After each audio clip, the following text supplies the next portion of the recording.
हे बोलणं झालेलं आहे त्याच्या संदर्भामध्ये.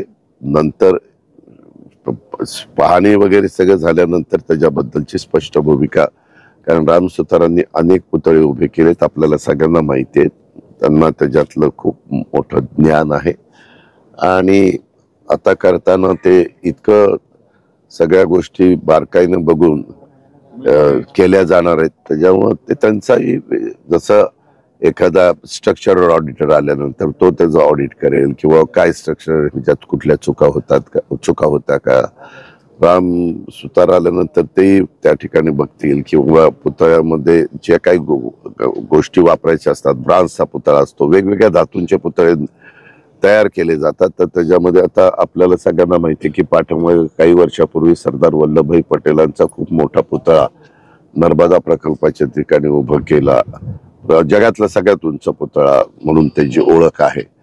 आणि त्या पुतळ्याच्या संदर्भामध्ये म्हणजे तिथं तर वर गेल्यानंतर अशी गॅलरी आणि गॅलरीतनं तुम्ही त्यांच्या इथून बघू शकता इकडचं, एवढा ते भव्य आणि दिव्य त्या ठिकाणी केलेलं आहे.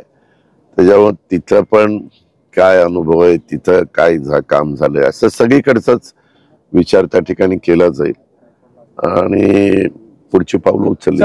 तुम्ही इथे होता, काय प्रशासनाला सूचना केली? नाही, प्रशासनाला नाही, प्रशासनाकडनं मी समजून घेतलं, मी काय सूचना दिल्या त्यांच्याकडनं समजून घेतलं, काय झालं, कसं झालं, कशा पद्धतीनं होतं समजून घेतलं. मला ज्या काही माझ्या मनामध्ये शंका कुशंका होत्या त्याच्याबद्दलचे प्रश्न मी त्यांना विचारले, त्याची उत्तर ते देत होते. दादा, आपल्या मनामध्ये शंका आहेत, तशाच महाराष्ट्राच्या मनामध्ये देखील अनेक शंका आहेत की संबंधित कंपनीला जे टेंडर दिलं होतं, जे काम करायला दिलं होतं, त्याचा सल्ला कुणी नेमका दिला, हे नौदलापर्यंत हे कॉन्ट्रॅक्टदार कुणी पोहोचवले, अनेक प्रश्न आहेत ते महाराष्ट्राच्या. त्याबद्दल संपूर्ण चौकशी त्या ठिकाणी केली जाणार आहे. चौकशीला सुरुवात त्या ठिकाणी केली गेलेली आहे. कुठलंही कुणालाही पाठीशी घालण्याचं काही कारण नाही, हे मी स्पष्टपणे आपल्याला मार्फत महाराष्ट्राला सांगू इच्छितो. त्यातील एक आरोपी चेतन पाटील यांना कोल्हापूर पोलिसांनी 27 फुटी जो आहे त्याच्याऐवजी 100 फुटी पुतळा उभारू. हो का, ह्या संदर्भामध्ये राज्याच्या प्रमुखांच्या नेतृत्वाखाली चर्चा होईल आणि राज्याचे प्रमुख या नात्याने मुख्यमंत्री सगळ्यांचं म्हणणं जाणून घेऊन जे ठरवतील ते अंतिम होईल. या प्रकरणातील दुसरा एक मुख्य आरोपी चेतन पाटील याला कोल्हापुरात पकडलं गेलं असं एक चर्चा आहे. मी सांगितलं ना, पोलीस डिपार्टमेंट त्यांचं काम करतं चौकशी करण्याचं.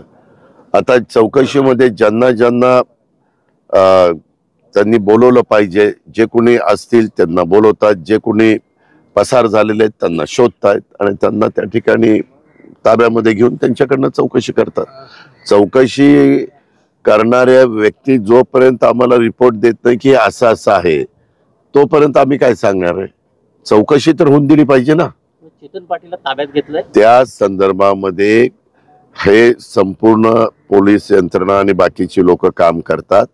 यामध्ये मी काही आपल्याला सांगू इच्छित नाही की बाबा ह्याला ताब्यात घेतलं, ताब्यात. पोलिसांना ज्या ज्या लोकांना ताब्यात घ्यायचं असेल त्या पद्धतीनं पोलीस त्यांचं काम करतील, तो त्यांचा अधिकार आहे, ते चौकशी करतात.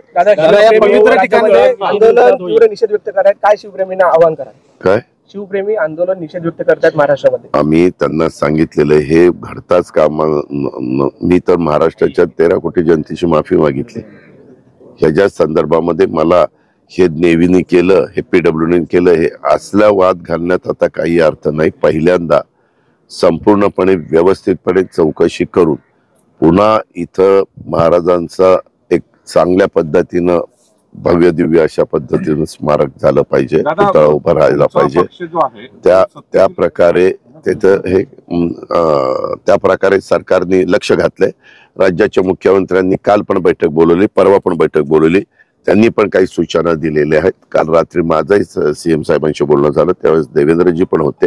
आम्ही सगळ्यांनी एकमेकाशी चर्चा केलेली. ती काही चर्चा बाहेर म्हणजे जनभावना लक्षामध्ये घेऊन पुढचे सगळ्या गोष्टी करायचं ठरलं. जो राडा झाला 2 दिवसापूर्वी, म्हणजे हे पवित्र ठिकाण आहे, छत्रपती शिवाजी महाराजांचा किल्ला, हे जसं त्याला कळालं पाहिजे. हे जे मला ह्या गोष्टी मी तर नेहमी म्हणतो, आपल्याही मार्फत ह्या महाराष्ट्राला पहिले संयुक्त महाराष्ट्राची निर्मिती झाल्यानंतर मुख्यमंत्री मिळाले, ते यशवंतराव चव्हाण साहेब मिळाले. सुसंस्कृत महाराष्ट्र कसा असला पाहिजे, कशा पद्धतीनं तिथं राजकारण झालं पाहिजे, सुसंस्कृतपणा कसा दाखवला पाहिजे, ह्या सगळ्या गोष्टी आपल्याला यशवंतराव चव्हाण साहेबांनी शिकवलेल्या आहेत. उभ्या महाराष्ट्राला त्यांच्याबद्दल अभिमान आहे. नंतर पंतप्रधान, उपपंतप्रधान पदापर्यंत, गृहमंत्र्यापर्यंत, अर्थमंत्र्यापर्यंत, परराष्ट्र मंत्र्यापर्यंत, ते त्या ठिकाणी तिथं विरोधी पक्ष नेत्यापर्यंत त्यांनी अनेक पदं दिल्लीमध्ये भूषवली. आणि आज देखील आपण चव्हाण साहेबांचा इतिहास वाचला, त्यांच्यावर लिहिलेली पुस्तकं वाचल्यानंतर आपल्या सगळ्या गोष्टी लक्षात येतील. त्याच्यावर प्रत्येक राजकीय पक्षाने, आमच्या सहित सगळ्या राजकीय पक्षांनी तारतम्य ठेवलं पाहिजे, तिथल्या नेत्यांनी तारतम्य ठेवलं पाहिजे, तिथल्या कार्यकर्त्यांनी उत्साहाच्या भरात काही पण करता कामा नये. ही आपल्या महाराष्ट्राची संस्कृती नाही. आपल्या महाराष्ट्राची संस्कृती जी आहे त्या प्रकारे सगळ्यांनी वागलं पाहिजे एवढीच तानाजी अपेक्षा सावंत आहे. असं म्हणाले की आम्हाला मला बाकीचं कुणाचं मी इतकं स्पष्ट सांगितलं तरी देखील तुम्ही पुन्हा मला तेच विचारता साहेब. राज्य सरकारकडून ह्या पुतळ्याच्या बाबतीत या संपूर्ण आजूबाजूचा परिसर सुशोभीकरणाचं काम केलं गेलं. पुतळ्याचं जो कॉन्ट्रॅक्टर नेमला गेला, जो या बाबतीत जो माहिती देणारा होता, ही नेमणूक कोणी केली असा विरोधकांनी आरोप केला.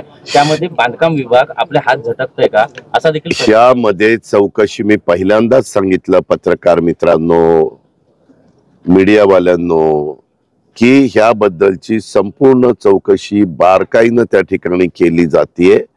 ती संपूर्ण चौकशी नंतर चित्र समोर आल्यानंतर ते सांगितलं जाईल. ह्याच्यात लपाछपी करायचं काय कारण आहे? हा महाराजांचा पुतळा आहे. महाराजांचं इथं एक चांगलं स्मारक करण्याचं काम झालेलं होतं.